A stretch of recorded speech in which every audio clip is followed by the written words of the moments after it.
ഇസ്രായേലിൽ ലേവ്യൻ മാത്രമായിരുന്നു പുരോഹിതനെങ്കിൽ പുതിയ നിയമത്തിൽ തെരഞ്ഞെടുക്കപ്പെട്ട് വീണ്ടെടുക്കപ്പെട്ട ഓരോ മനുഷ്യനും അവൻ പുരോഹിതനാണ്. രാജകീയ പുരോഹിത വർഗം.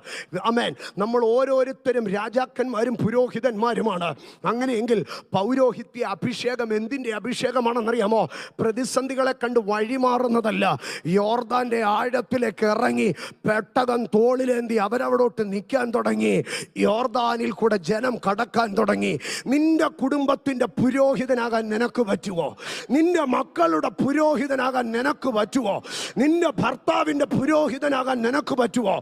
നിന്റെ ഭാര്യയുടെ പുരോഹിതനാകാൻ നിനക്ക് പറ്റുമോ? നിന്റെ സഹോദരങ്ങളുടെ പുരോഹിതനാകാൻ നിനക്ക് പറ്റുമോ? നീ ഒന്ന് പറ ദൈവത്തിന്റെ പൈതലേ. If you are ready to stand in the depth of Jordan, ജോർദാന്റെ ആഴത്തിൽ പെട്ടകം ചുമലിലേന്തി നിൽക്കാൻ ഒരുത്തനുണ്ടെങ്കിൽ നിനക്കും നിന്റെ കുടുംബത്തിനും നിനക്കും നിന്റെ തലമുറയ്ക്കും യോർദാനെ കടക്കാൻ കഴിയും. You can surpass, you can go through the Jordan.